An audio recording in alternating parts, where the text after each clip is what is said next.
सुप्रभात। आइए आज हम कक्षा 7 की हिंदी की पुस्तक वसंत भाग 2 का पाठ 5 मिठाई वाला इस पाठ का तीसरा भाग पढ़ने का अभ्यास करते हैं। आइए आप भी मेरे साथ इस पाठ को पढ़ने का अभ्यास कीजिए। आइए बच्चों, मिठाई वाला पाठ का भाग 3 पढ़ना शुरू करते हैं।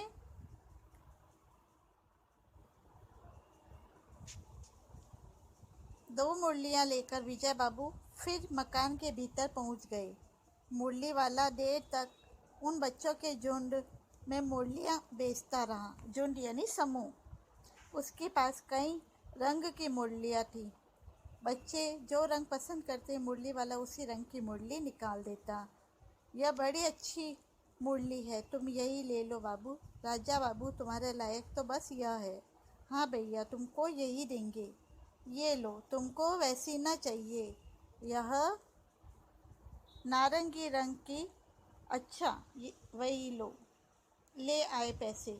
अच्छा, ये लो, तुम्हारे लिए मैंने पहले से ही यह निकाल के रखी थी। तुमको पैसे नहीं मिले, तुमने अम्मा से ठीक तरह ना मांगे होंगे। जो बच्चे पैसे नहीं लाए उनसे मुरली वाला बात कर रहा है।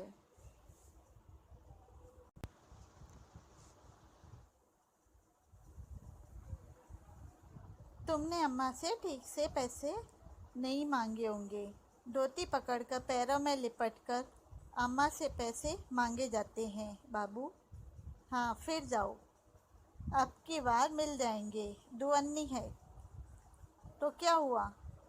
ये लो, पैसे वापस लो। ठीक हो गया ना हिसाब? मिल गए पैसे। देखो, मैंने तरकीब बताई। अच्छा, अब तो किसी को नहीं लेना है, सब ले चुके मुरली। तुम्हारी माँ के पास पैसे नहीं है। अच्छा, तुम भी ये लो। जिस बच्चे के पास पैसे नहीं थे, मुरली वाले ने उसे बिना पैसे के ही मुरली दे दी। तो अब मैं चलता हूँ। इसी तरह मुरली वाला फिर आगे बढ़ गया।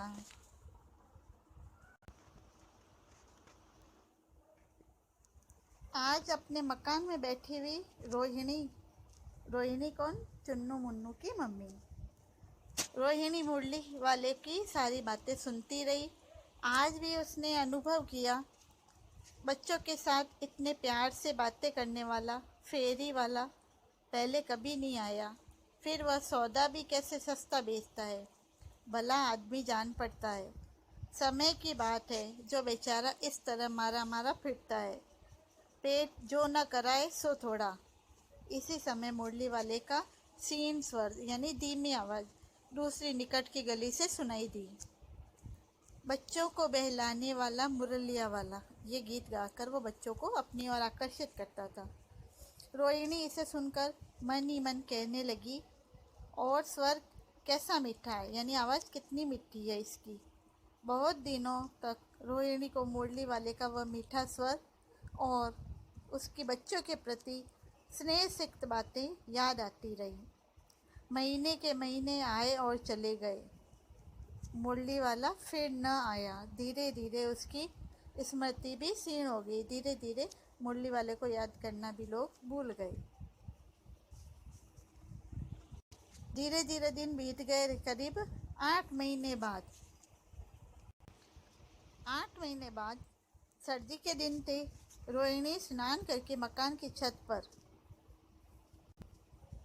आजानुलंबित केस राशि सुखा रही थी, मतलब अपने बालों को सुखा रही थी। इस समय नीचे की गली में सुनाई पड़ा बच्चों को बहलाने वाला मिठाई वाला।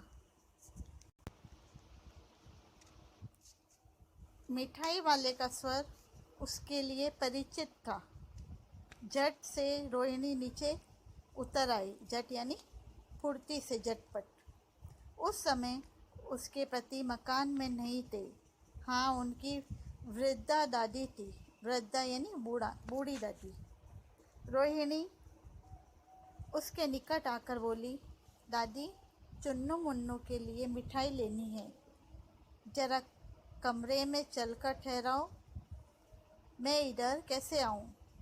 कोई आता न हो, जरा हटकर मैं भी चिक की ओट में बैठी रहूँगी। दादी उठकर कमरे में आकर बोली, ए मिठाई वाले, इधर आना। मिठाई वाला निकट आ गया, निकट में नज़दीक, और बोला, कितनी मिठाई दूँ माँ? मिठाई वाला दादी अम्मा से बोला, कितनी मिठाई दूँ माँ? ये नए तरह की मिठाइयाँ है, रंग बिरंगी, कुछ कुछ खट्टी, कुछ कुछ मीठी, जायकेदार, बड़ी देर तक मुंह में टिकती है, जल्दी नहीं घुलती। बच्चे बड़े चाव से चूसते हैं। इन गुणों के सिवाय ये खांसी भी दूर करती है। कितनी दूं? चपटी गोल तैलदार गोलियां हैं। पैसे की 16 देता हूँ, यानी 1 पैसे की 16 गोलियां।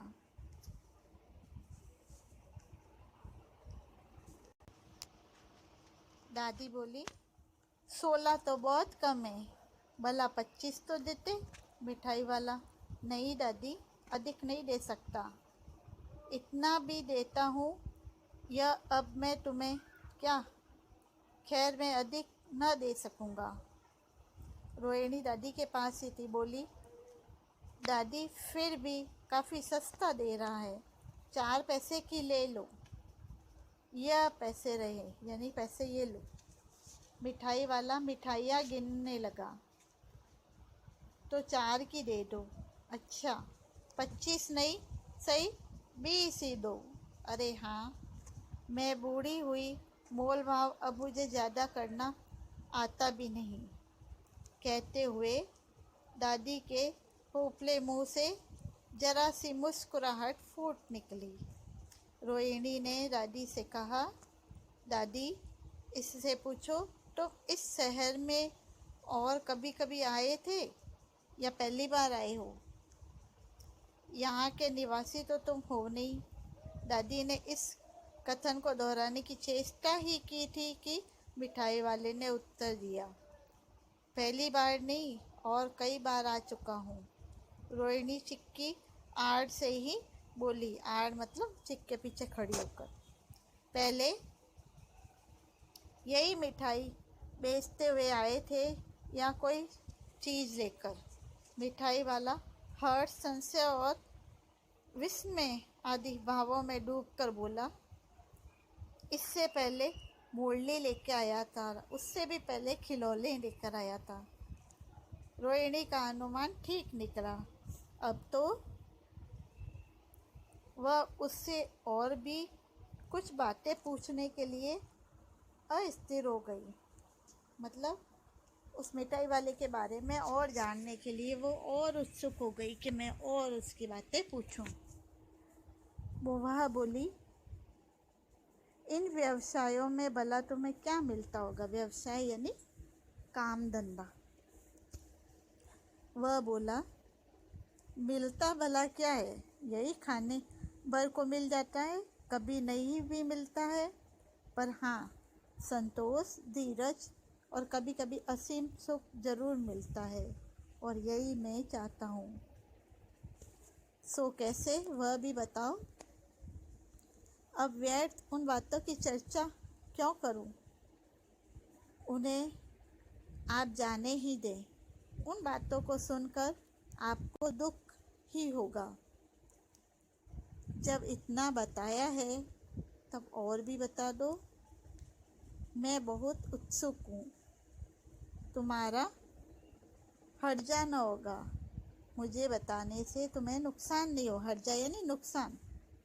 मिठाई मैं और भी ले लूँगी।